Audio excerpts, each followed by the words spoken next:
my students listened and took a career in that line, and today is a very, very deja vu feeling for me. Sitting here with my dear young student. Well, he's no longer a student, mashallah. He's a detective and officer with the New Jersey State Police Department, officer or trooper, as we say, Trooper Mudassir Malik, here as our guest tonight, inshallah. And he'll be talking, and next to him is also a very honorable personality our Muslim community knows very well, Detective Ehtisham. He's with the Office of Homeland Security, and his role is also in terms of helping community liaison and community safety. And also later on we'll be joining Chris from the Middle Six Prosecutor's Office. Many of you know him, he's been here before with the Woodbridge PD also. And I want to set the tone for tonight because I won't be speaking much. They all will be speaking specifically and answering the questions. But I want to set the tone for tonight, as many people are asking me that, what's the purpose of this event? Three things, remember that. Very important. Number one is we know as a Muslim community what to do in the bias incident, a harassment incident, a phobia, because ever since the last 2 months, there have been many incidents where Muslims are targeted for hate crimes or hate harassment or any kind of faced. So we should know, first of all, how to tell what talking about. And we should know what are the proper steps to take for that. And then the other thing we should know also is how to defend our rights in this country. You know, there is a Islamophobia bill that is pending in the State House. I know I was there at the Muslim Advocacy Day last Thursday, not this one, but before that, where CLEAR NJ organized Advocacy Day, and we spoke about the law makers over there about how the Islamophobia bill should be passed, so that Muslims who are targeted because of Islamophobia, because of the ethnicity of being a Muslim, should have something just like we have the anti-Semitic bill. Second thing that is very important besides this for tonight's agenda is that we need more people. You know, once these two officers retire, who's in the pipeline? We need more people to participate, to apply to law enforcement agencies. We need more people for community engagement and liaison. There may be a lot of officers out there, male and female in law enforcement, but very few of them are community leaders. So, alhamdulillah, Detective Ehtisham and Trooper Malik are two community leaders that we have. It's like all of us. You know, I know many people have confided in me that when a white American police officer tells me Muslims, we are hesitant, reluctant to ask too many questions. Well, tonight is your chance and opportunity to have one of your own sitting right in front of you, two community leaders who are going around Masajid, talking to people, and also they have direct, chain of communication with higher ups, higher elected officials. So therefore, whatever you inform them, they can inform people who are higher in authority that, hey, this is what the Muslim community is feeling, this is what the Muslim community is going through, so that they can listen to it. They are your eyes and ears in that. But once they retire, who is there next? So I want the youngsters who are here tonight to think about a career choice in law enforcement, in civic engagement. We have a lot of doctors and engineers and lawyers, but we also need people who are going in a political framework or law enforcement framework. Just being in the local PD itself. So one only, okay? For us that one of our own Muslim community member is in the local PD or the state PD, and they're part of it. Because that is a attractive, lucrative career. Our kids, our young boys and girls don't look at it as a lucrative career because they always think about how can I make six-figure income. So therefore, they think of only those careers where there are high salaries like IT professionals, programming, networking, whatnot, or even medical science and all of that. But we need to push, we as a community, as not just imams and speakers, but we as a community need to push our children towards this direction, that they should choose this as a career. Because Muslims are here, Muslims are here to stay. Until the day of judgment, we're going to be living in America. So we need our representation, not just in the House of Representatives in Washington, D.C. and Trenton, but we also need our representatives in local community civic organizations like the police department. Last but not the least, the third very important thing, which I emphasize many times in my khutbah, in my teachings, is that we need to weed out extremism. There is no place for extremism in Islam, radicalism. Especially since October 7th, when this event happened, a lot of people are feeling the anger, the rage. Many people have come up to me and confided that, we should do something about it. In Thanksgiving weekend, I remember Thursday night, when many of you were probably eating turkey, Wednesday night, when many of you were preparing for turkey, I am in some WhatsApp groups, and I saw in one of the chat groups, I saw a message, somebody saying, tomorrow let's go disrupt the Macy's Thanksgiving parade in New York City. Usually I don't check my messages that frequently, but then luckily, coincidentally, I saw that, and I jumped right in that. I said, look, as an imam, I'm warning you all in this group, don't do that. We have enough misrepresentation and stereotype of Muslims being, violent, aggressive people. And then on top of that, you have a bunch of lunatics, a bunch of youngsters who have a lot of aggression in their heart, and they come up with something like this, let's go and spoil the Macy's parade. So that it comes in the news media and the news channel that, Muslims, hijack the parade. This is stupidity at its best, foolishness. What are you trying to present or portray? We need to be smart, we need to be intelligent, we need to be agile, and we need to voice our opinion where it matters the most. We don't want to play into the trap of the people who want to entrap us that, Muslims are violent people, they disrupt and dislodge things. And, still it happened. Eventually there was no Muslim over there were some other people who disrupted the Macy's Thanksgiving parade and had it down there. But I just saw that one place and I nipped it in the bud and told them. So we need to, in our rank and file, in our masjid, if you, of course, I know there's been some bad cases in the past. Some people have, complained about others just to frame them. Like if somebody has a grudge against you, they'll go and tell the law enforcement, this person is radical extremist. And then people start following you. But that's not what I meant. What I mean is that if there is a genuine, legitimate worry, need to worry about an individual who have confided view of some kind of extremist statement or radical statement or hate thing, then as a law-abiding Muslim citizen, it is our duty and our job to inform the right people in the right echelons that this is not one of us. This is not. We need to weed them out of our community and society. Just imagine, it takes one crazy person to bring a whole Muslim down. Only for kids. One crazy person. One person from any Muslim XYZ goes or does something that is very, very ridiculous, absurd, and then the whole masjid is framed, and even the imam is framed, he prayed in that mosque, XYZ, he prayed behind that imam, XYZ, now you want to, you frame the whole masjid, and you malign and tarnish it. So 99.9% of the people who come to masjid are law-abiding citizens, are peaceful citizens who love America, want to live in America. But if 0.1 person wants to disrupt our peace, we together, the 99.9%, need to band together and weed out extremism from that. So that is the third point of the agenda for tonight's meeting. And I would like to open the floor now and pass it on to the speakers for the workshop. Remember, you have question and answer. I'll leave it up to them how they want to do the question and answer. Do they want to speak first and then do the question and answer, or they want to do the question and answer while the speaker follow up with them?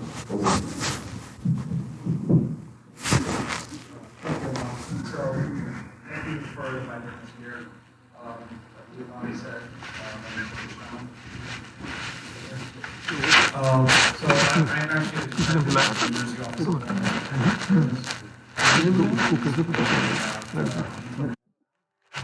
Prior to that, I served in the United States Air Force, both enlisted as well as officer. I left as a captain. In that role, I was an intelligence officer. So after 9/11, and I know that was very turbulent times for Muslims, but for me, I wound up joining the United States Air Force and then eventually went over to Homeland Security, which I've done for quite some time. So together, it's been about 28 years I've been serving in government.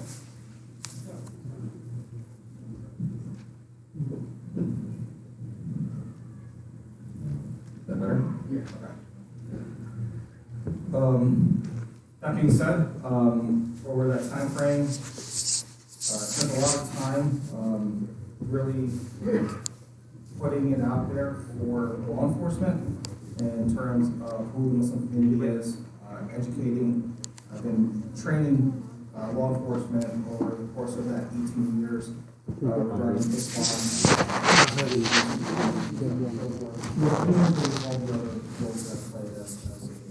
अभी तो पानी की जरूरत पड़ गई अभी तो पानी की जरूरत पड़ गई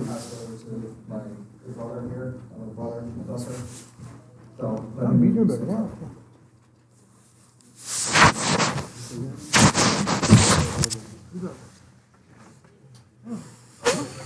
नहीं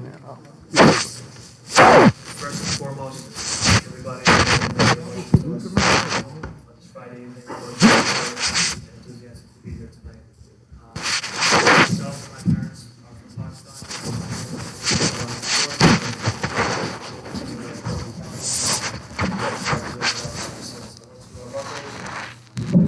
For a year and then became a trooper. I've been trooper for the last 10 years. In the state police, I was a co-trooper for the first 5 years and worked in the when I hit 5 years, I became a detective. I worked in 2 anti-crime units in Trenton, Lenore, Worthington, Patterson. I did direct investigations for the governor, politicians, and judges. I passed the task force. 6 months ago, I transferred out of the investigations branch, and I transferred to community outreach and community policing, where I now have an opportunity to work with the team and travel to different communities around the state, whether they're Muslim or non-Muslim communities, and just foster and build better relationships between law enforcement and whatever community we're working. For our community, we've been doing some different events such as this, or we've been traveling and having more lighter events such as Chai with the Cops, where we sit down over a cup of chai and interact with the community. We notice that it's a lot नीचे के लिए नहीं है easier नीचे के लिए नहीं है नीचे के लिए those are some of the things that we've been doing over the past couple of years. With everything going on in the world today, these unsettling times, we thought it was very important to come speak to you guys about different things that may be of concern to you. Most importantly, open it up to you guys for whatever questions or concerns you have. We're here, we're an open book. We told you a little bit about ourselves, but it's not a fun conversation when it's just us talking to you. So as we progress through the night, we'd love to hear what questions, concerns you guys have so that we can provide you with the adequate resources to help resolve your issues and concerns in your respective communities that you might have. We're going to start off with bias training and reporting cycle. We'll let you do that. But once we're done, we'd love to hear what you guys about questions and concerns you have, whether it's specific bias incidents or anything else law enforcement related.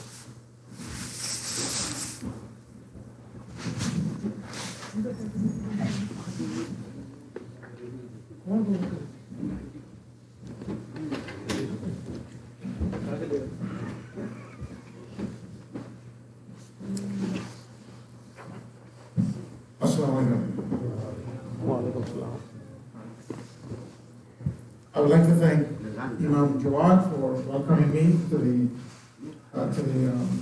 proceeding. और चीज container plate में थोड़े से डाल के नीचे दे Thank you on my right. Thank you so much for your service. And Trooper, thank you so much. We're looking forward to really learning a lot from both of you tonight. And as Imam said, I just won the Board of Education election for Woodbridge Township. Inshallah, I take the oath of office on January 4th here in Woodbridge, and that's going to be a 3-year term for me. And one of the things that was striking as I got involved in this process is that right now in Woodbridge Township, every school in Woodbridge Township has an armed guard in the school. An armed guard. Some of them are off-duty policemen, some of them are active duty policemen, and some of them are retired police officers who are coming back to serve in the schools. So that gives you an idea as to how important security is to the school system in Woodbridge Township. And I'm sure it's all over New Jersey and all over this country. You may have noticed also we even have a security guard outside. at certain events at certain times. I believe there's one out there tonight. And that's there for our safety. So I humbly request that you thank them for the service, and also that you respect whatever they're saying. And of course, we always say to obey the parking rules and so forth. So as an elected official for the Board of Education in Woodbridge, we know that we do have the cooperation of the mayor of Woodbridge Township, as well as all the other facilities that we have available. As you know, we have a police presence here almost every Friday night.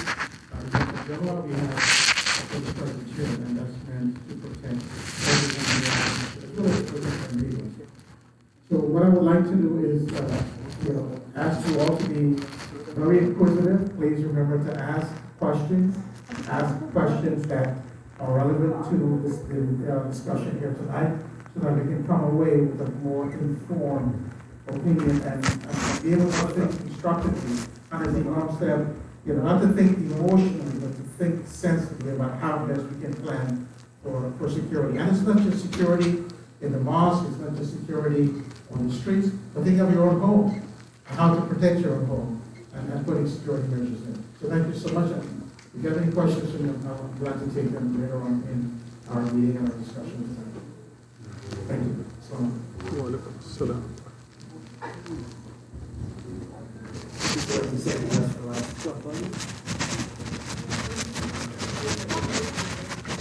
Good evening, everyone. I am from the Assistant Prosecutor of the Prosecutor's Office. This is the second time that I've been here with you, and thank everyone for coming out tonight.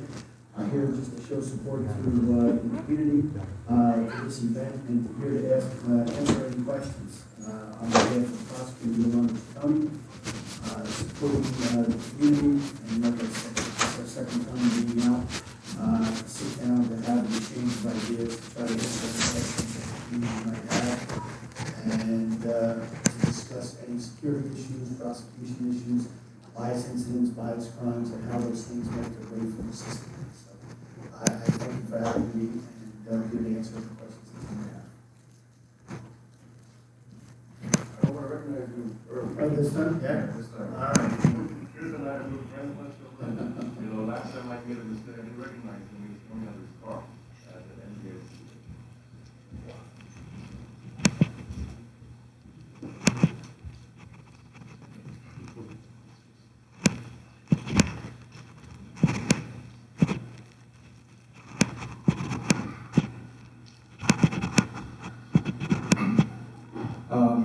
Well, it's good to see Chris. So just so in the context of who Chris is, when he was mentioning the prosecutor, Yolanda Saccone, she's the chief law enforcement officer and serving as the prosecutor. And Chris serves as the first assistant, meaning that he's the number 2 within the county in terms of the chief law enforcement officer. So in terms of starting this program and what we're discussing today, we'll start off with bias. Right? So bias has always been an issue for many years, and that goes across the board, various types of religions, race, etc., and so on. But since October 7th, there's certainly been a huge increase in bias here in the state of New Jersey, nationwide, etc.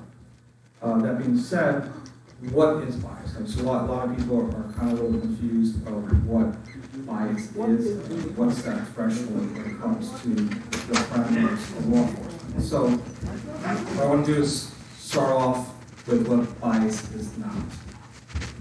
Under the Constitution, so the United States Constitution, 2 main points is this: freedom of speech and freedom of religion.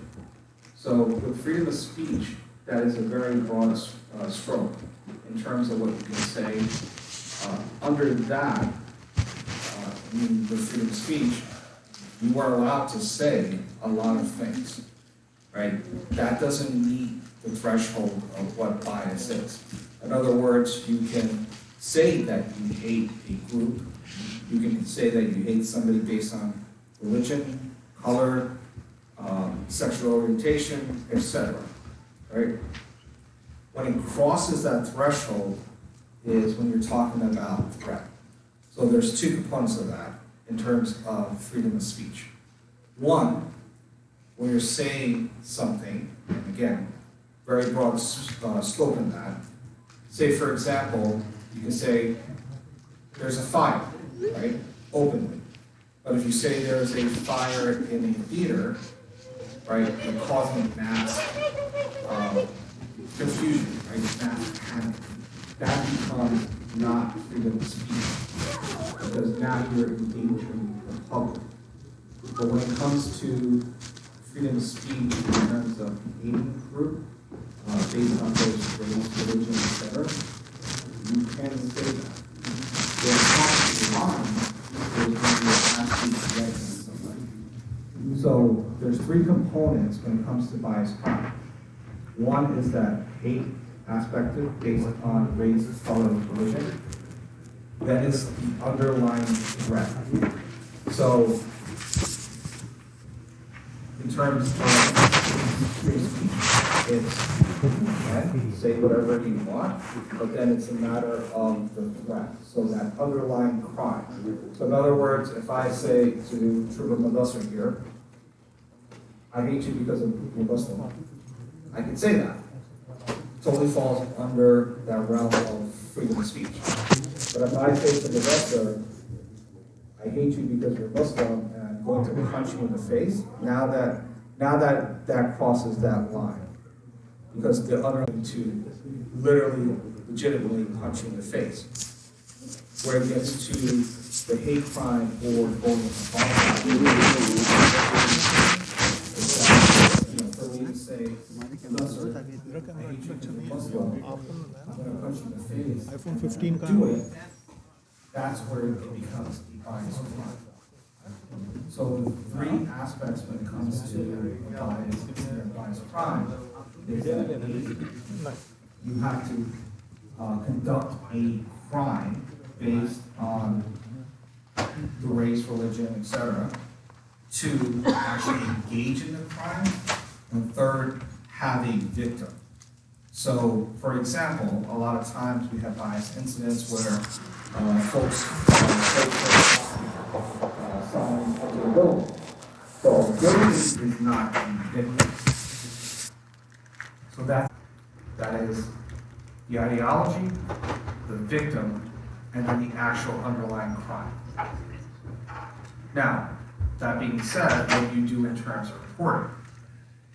So, when it comes to reporting, every single municipality here in the state of New Jersey has a bias crimes officer. So when you go into your local law enforcement, here being Woodbridge, they have a bias crimes officer. That gets elevated to the Middlesex County Prosecutor's Office, where they have bias crimes officers within the county. And then again, the Mayor's Office oversees all that. Every single one of these are looked at. So a criminal component to it, right? Those three factors, the hate, the victim, and the underlying crime. But when that's not the case, there's also the civilian component. So that's when the Division on Civil Rights with the state of New Jersey will step in and focus on that civilian side. Any questions on that?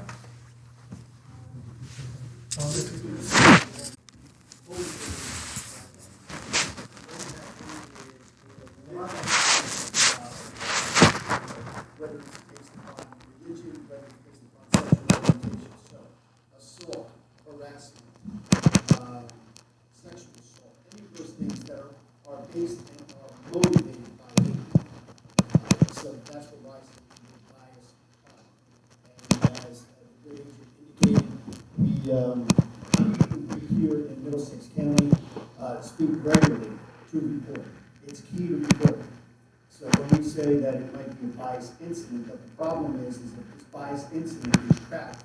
And there's one in Highland Park, there's one in Edison, there is one in Woodbridge. We're able to then track it and to attempt to do our very best to make an arrest, identify the perpetrator, and then because of that trail and all of the reports tied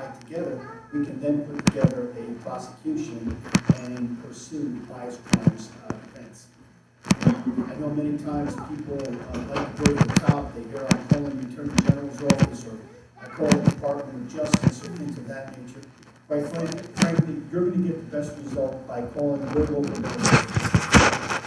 They are the closest, they're the immediate response, and they're the ones that are going to be responsive to your needs. If you feel that your complaint or your incident has not been followed up on appropriately, you can then reach out to my office, that is the Middlesex County Prosecutor's Office. If you don't feel that you get redress from my office, as Agent Chowdhury indicated, so there's all layers of review in the state of New Jersey if the case is not handled appropriately or addressed to your satisfaction. Thanks, Chris. So just so you guys understand, I'm actually a state bias crimes officer here in the state of New Jersey. All this information that comes in is electronically tracked, right? And I completely 100% agree with Chris. Right here. Go to your local law enforcement first. That is so important for numerous reasons. One is that immediate response. And I can tell you, I've been working with Woodbridge for a very, very long time. Extraordinarily professional. They will respond. And I can tell you, Chris and I go back 18 years or so at this point. The prosecutor's office, the attorney general's office, etc. Somebody will respond. And it's very much tracked to the point that I literally receive every single bias report that comes in on a daily basis. So do not think that it's going to just go into some dark hole that no one's going to care about.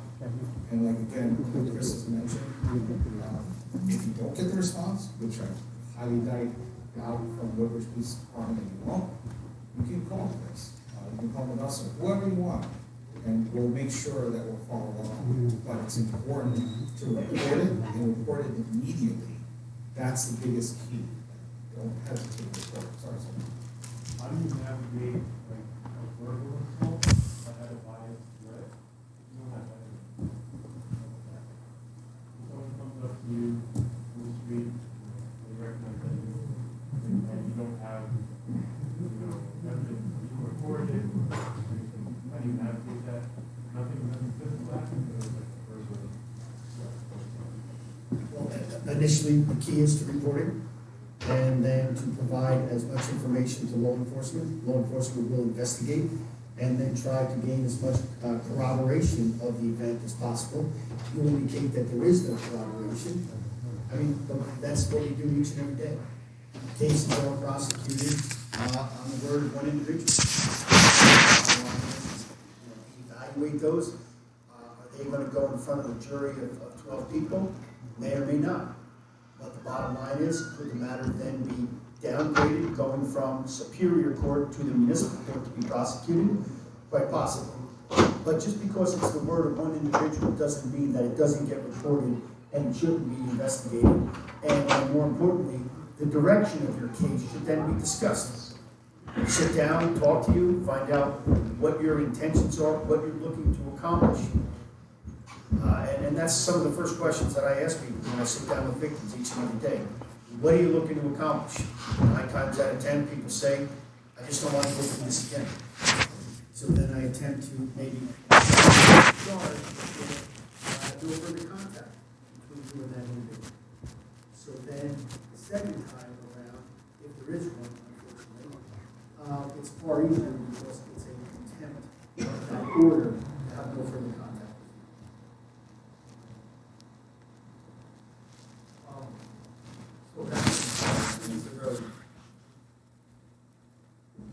Assalamu alaikum. Sisters, downstairs there's a lot of noise coming. So can you please pay attention and be quiet? And if you have kids there, send them upstairs. We can manage it. Please send the kids upstairs. Sisters are complaining that they cannot properly hear what they are talking about. So please pay attention. Also, if the sisters have any questions, especially about bias crime, wearing hijab and all that, please make sure you send your question to Brother Jose or Brother Najib, and they'll, inshallah, ask the question on your behalf from them. So I just want to kind of really follow up with what Chris has said, right? So, yes, there is a part that is the court, it's amount of evidence, and then bringing it up through the judicial process, and what can be proven. However, you live in a different society now, right? So just because perhaps you don't have evidence, that doesn't mean somebody else recorded that same interaction, right? And that's the whole thing. So when it comes to law enforcement is looking at everything as objectively. Their job is to investigate objectively and not just go through what you're saying, but what they're looking at through perhaps all the cameras that are out in that area. Or perhaps somebody else came in and said, hey, I saw this happening. Let me give you this information. So just because you might not have recorded it doesn't mean that there's no recording or cooperation on it. But the thing is, you only know what you know, right? So if you don't report it as a victim, then law enforcement can go ahead and investigate it objectively, go through those motions, and find evidence. That makes sense? Anybody else have any questions? Just raise your hand.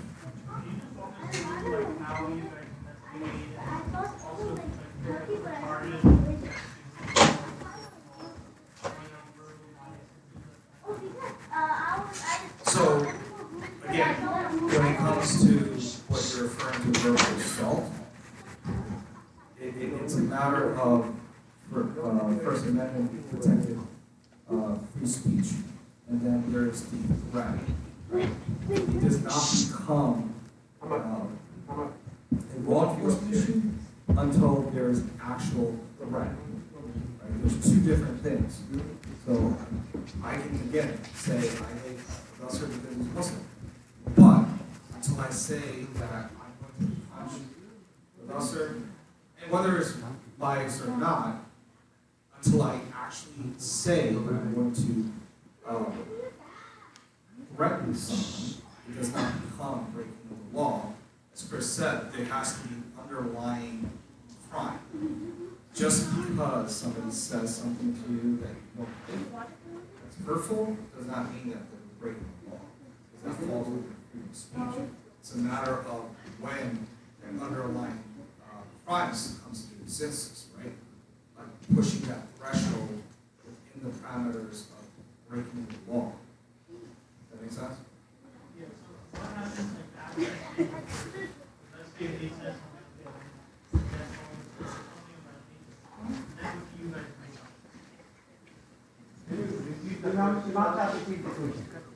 The question is there's a bias event that is reported to law enforcement. So the first level of analysis, as Agent Chowdhury has indicated, is to investigate. Number one, we report. Number two, we then investigate.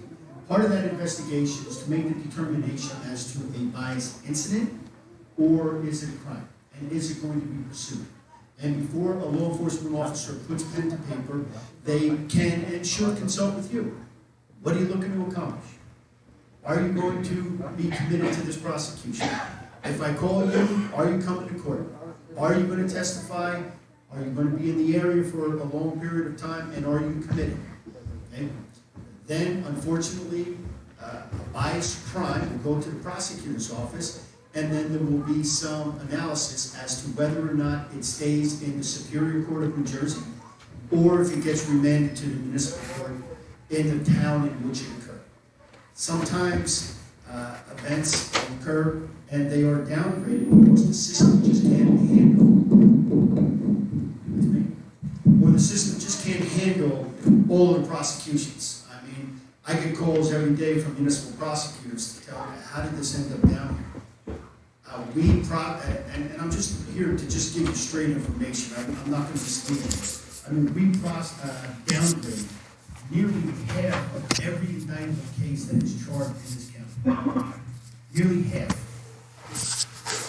I mean, I have folks on car burglaries, things of that nature, shoplifting, around the county, which people just steal just enough because they know it's going to get remanded to a municipal court, and really not a lot's going to happen.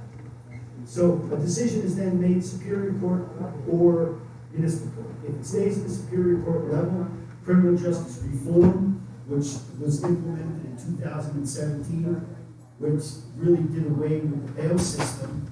So people, if they get arrested and they go on a warrant, they'll be seen by a judge within 24 hours.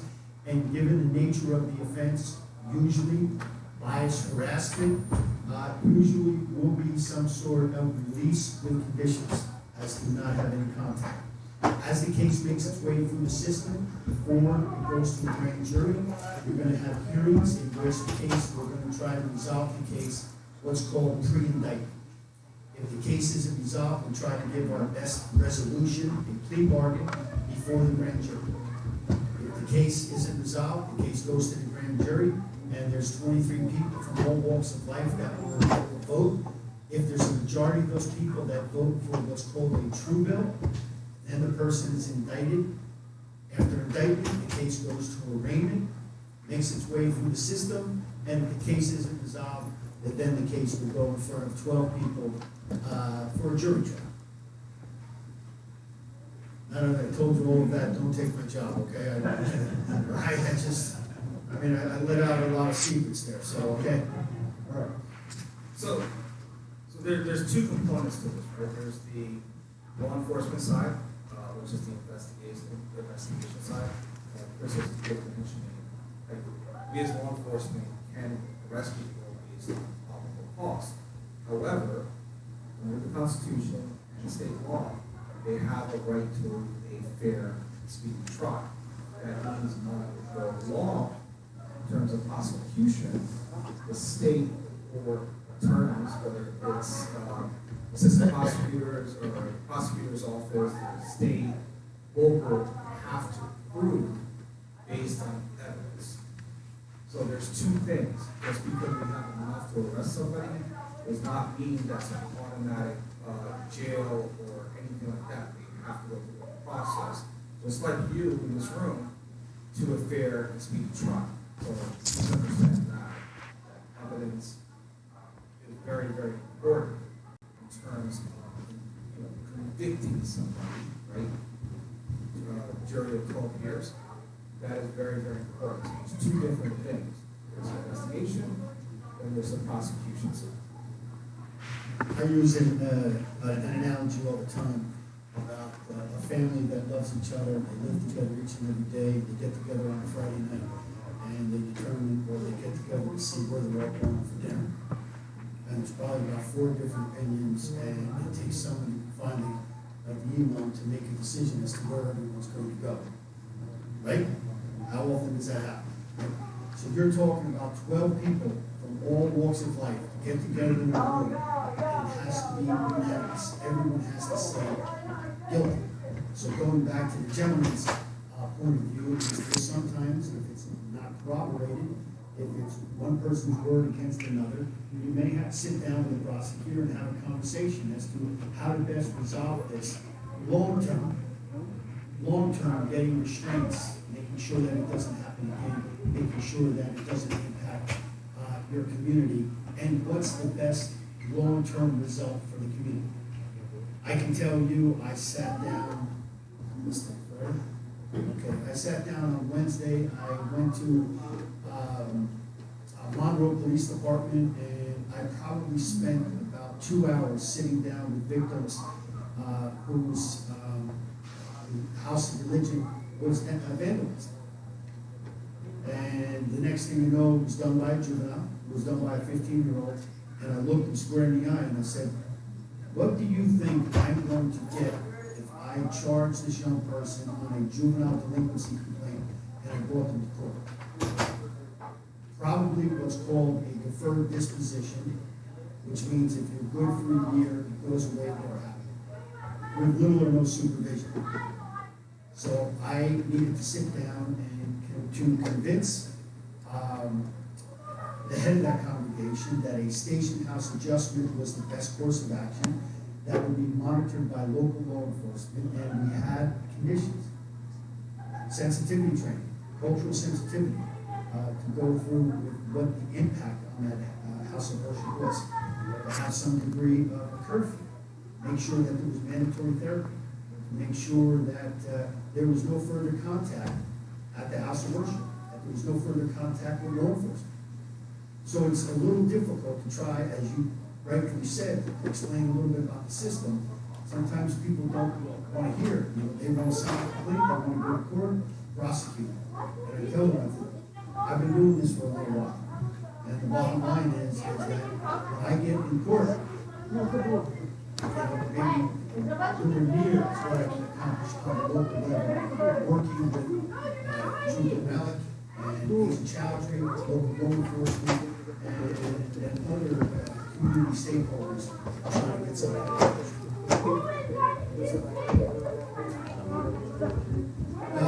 Trooper, sometimes I use words and I think everyone knows what I'm talking about. Station house adjustment is a procedure for juveniles.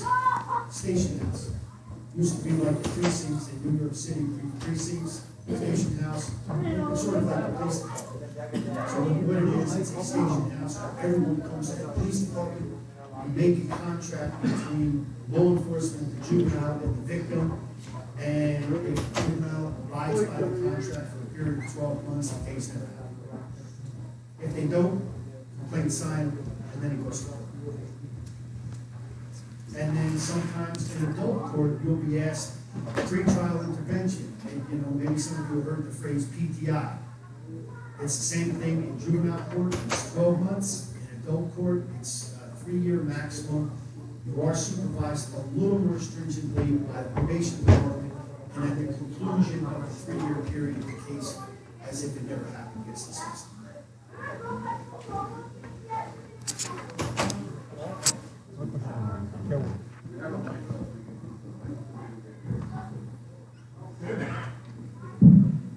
So after someone has been convicted of a crime and the jury, as you said, unanimously does vote that he is guilty, then what is a type of punishment that is given by the law enforcement? Well, all that is dependent upon their prior record. How many times they've been in front of a judge, in a court, things of that nature. The problem in the state of New Jersey is that 4th degree, 1st degree, 2nd degree, 3rd degree, 4th degree, a 4th degree bias harassment is that level of harassment generated, motivated by hate is a 4th degree crime. It's punishable by a maximum of 18 months of incarceration, but I'm not so sure that that gets imposed pretty regularly. Conceivably, if they have no priors, it could be probation. So that's the other thing that sometimes we will discuss with victims. You know, do you want to go through the torment of a trial, and then conceivably in the end, it could be probation. So those are all the pros and cons that are discussed with victims. There should be process.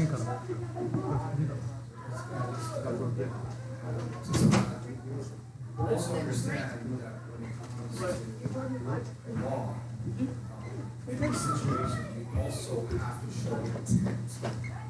That's very difficult to do. Oh, language. Is that you have to show intent that this bias is occurred. To even prove the bias side. Again, I understand, you know, the bias is there. But when it comes to court, it's a matter of showing intent and then actual evidence to prove that it's biased. So much as we have that law aspect on our side, we also are very much biased in working with most members of the law. So it's not an easy thing to prove either. You know, like for us on the law enforcement side, yes, we investigate, so on. But it becomes very difficult on the prosecution side for someone like Chris to show that intent to add on that bias side. So you can show the underlying crime, which is a lot easier to do because there's usually evidence, you know, in very capacity. But the intent to show the bias side is not, it's not very easy. And again, we're just being very transparent, being very truthful. In terms of how things work.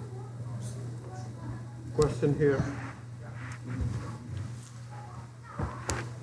The question I have is if a verbal comment or assault passed in like a high school or a school,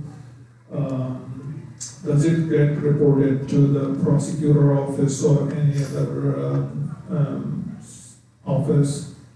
And then the second part is what the parents should do if their child experiences any kind of verbal bias, comments, and assault. That's an excellent question. And local law enforcement, prosecutor's office, attorney general's office, Department of Justice on the federal level. And we recently had an event on October 12th with the Imam Tonight Knowing Me, Pastor and at that time, the county superintendent was there, and he committed himself to spreading the word through every superintendent within Middlesex County that any type of bias, harassment, or any motivated crime by hate would not be tolerated. So originally, we always recommend and strongly advised to report it. To report it to school officials, and those events, incidents would be reported and be registered on the state website and the state law as far as the bias event. And then it would then be investigated and then determined whether or not charges will be filed. But even if charges are not filed, these are all things that need to be addressed on the local level in the school to see what can be done. Whether it's mediation, whether it's counseling, whether it's restorative justice, bringing people together and to make a determination to prevent this type of event from occurring again. Whether it's a school contract or whether it's a station house adjustment, there's a period of time that we're looking for remedial behavior to take place and then to prevent that type of incident again. So to answer your question, yes, they should be reported. And a document just came out, it might be the last week, please look on it on the internet, is the memorandum of agreement between law enforcement and education. It's something that is very informative to tell local folks how these events, bias events or any events, are going to take place and be addressed in school, and to make that determination as to what's going to be reported to law enforcement that's occurring in school. So I haven't taken a look at it yet. I've looked at the previous revisions. I thought the last. I'm not a big fan of making a determination. Now this is my personal opinion. You've got to look at the document. I'm not a big fan of making a determination. I think that incidents should be reported to law enforcement for tracking purposes and intelligence purposes. Every time you call a law enforcement officer, it doesn't mean they have to be charged. And I take that position because in one of my towns here in Middlesex County, there was a fight in school. Administrators did not notify local law enforcement. That evening there was a shooting that was pure for what occurred. The incident was not reported to law enforcement. Law enforcement had no idea what the case was about until 2 days later when they started to talk about what occurred in school. So I haven't digested the memorandum of agreement, but to me, you report, you let local law enforcement aware so that they can act appropriately and investigate value, and more importantly, respond. So just to follow up with Chris, for some reason I was getting a little bit on a bunch of things. I was actually on that committee regarding that MOU. So the gentleman next to me did mention that there's entire here, not just in Middlesex, but around the state, known as school resource officers. So literally there is law enforcement of some capacity in every single school. And it just comes back to the same thing. We don't know unless you report it. There are mechanisms in place at every single level regarding this, right? So if you don't report, you don't know. And that evaluation, that analysis does take place, but you have to report it. So whether it rises to that threshold, right, criteria, but important. Let us analyze it, see if it meets that threshold, and then that's when we can do something. Whether it's on the law enforcement side or the prosecution side, we have to have that information. The only way we have that information is through her.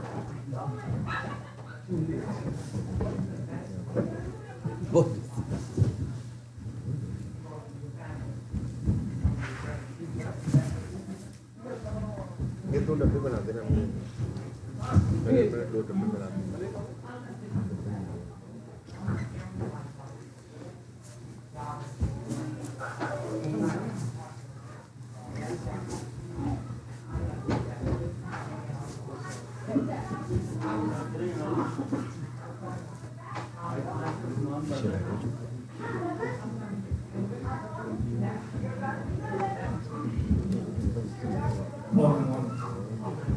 Absolutely. So it's one thing saying it, but then you're saying that I'm going to rip off the job. Like that's taking the stuff. Right? So that becomes that right. Right. So again, reported 911. Your local law enforcement is the one that's going to respond. And regardless of any situation, I will say this: you and I are not coming, right? So if you call us. I can tell you too much. And I live in Brisbane, so I'm telling you that from right? When you used to pick up the birth kit. It's your local law enforcement is what we're trying to tell you. I work with workers for years and years and years. They're very responsible, very professional. And then when it comes to that next stage, I've worked with them. I literally have access to prosecutors. The person I've known for almost 18 years now. He's extraordinarily professional. He's done a lot of things in all sorts of things, right? But it starts at the local level. And then as it goes, whatever it is, it doesn't get as it does. I mean, at the bottom level, to the highest level, to the FBI, whatever federal agency it is. Trust me, those have spent their fair share over the years. But 911, Amen. local level, they will respond. That is, but that is it. If somebody's saying that I'm going to pull off the job of your life, that is correct. That is now impeding on someone's freedom of religion. Right? That is going into threat of violence. That is. I have another question here. Do any of the law enforcement agencies or Office of Homeland Security or anybody connect with CARE? Because there is a huge trust factor among Muslims as what is being done, how it is being handled. They feel a lot more comfortable reporting things to CARE. Is there any link of any of the law enforcement agencies with CARE? And if not, then why not?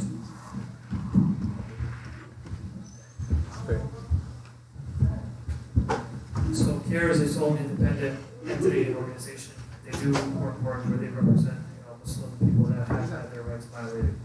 We, as law enforcement or as prosecutors, don't fall under the chain of command of CARE. We work for our respective agencies. We're here on behalf of the state police, Middlesex County Prosecutor's Office, or OHS&P. If somebody from our community has an issue where they feel like they can't trust, for some reason, law enforcement, I say this to everybody that I run into. Me as a molester, right? You guys are a community, a budget, I grew up with, I represent you as the state police, right? And vice versa, as a trooper, I represent the state police to you. So I can't speak for CARE can't speak for us, but if you have a question or concern or a sensitive matter where you want to address a Muslim officer, I'm busy here, and myself here. In 2019, we started the Muslim Officer Society in New Jersey. We have over 120 Muslim officers that are part of our society now. There are federal officers, we have state police, state corrections, county prosecutors, guys that work for the AG's office, and for different municipal police departments. It's it's not 2001 and it's not 1991, you don't have police officers representing you as a person. So, although, you know, CARE is doing very important work, it's a law enforcement matter, it's still in your best interest to address it with the law enforcement officers. If you want to address it with the Muslim officers, there's plenty of them around in the state of New Jersey. Let me add to that, Brother Ozair, because I have first-hand information of CARE. My second son, Hafiz Suhaib, he's put right here. He's an intern at CARE, and he was telling me that he's one of those people who received those phone calls of people, Muslims, who have gone through some kind of incident they're reporting. So CARE's policy is that, even I confirmed with Salafi, that they tell the person on the phone, have you called the police? The first question, they're trained, my son has been trained by the CARE executives, that if you see a phone call and somebody says, blah, blah, blah, blah, this happened, someone was trying to threaten me, they say, did you report the police? If the person says, no, I'm calling you, CARE, they say, hang up, call the police first, then call us back. So that answers your question, that CARE also advocates to the people, the Muslim community, to call your local police department first, then calling them. That's the main thing. We have to inform the police department, the local police department. We have to inform the law enforcement people whenever an incident happens. I know we come from an immigrant mentality from back home, from Muslim countries. Over there, excuse us, because I'm about to divulge something that you may not know, Chris, but it's again a cultural sensitivity training for you. Over there, back home in the Muslim countries, you tell the police something, they'll do it.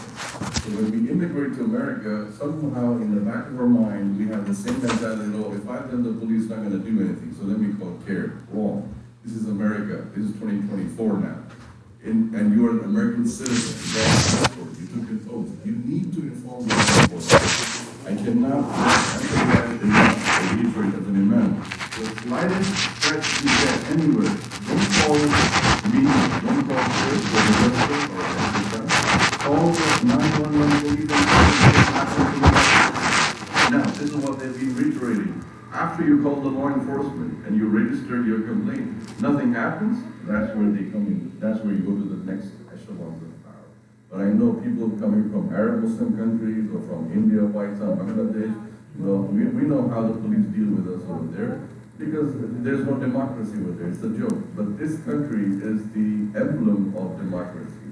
And we need to get out of that mindset that police don't do anything. They do certain things. They do inform. And I have a lot of friends in law enforcement, and they always say to me when I was in Mount Olive Township, the chief of police, Chief Beecher, used to say the same thing, that Imam, please stress to your community, tell them they have to call the law enforcement at the onset of an event. They should not be quiet about it or tell their friends or neighbors, but they should inform.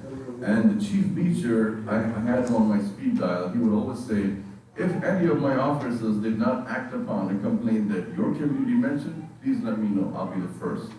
So that is how much cooperation and positivity we get from the law enforcement. I'm not trying to praise law enforcement, but I'm just trying to say that I've had experiences myself firsthand with law enforcement where they have been very courteous, respectful, very honoring, and very forthright mindset of not calling the local PD whenever something happens. Like the brother mentioned that incident.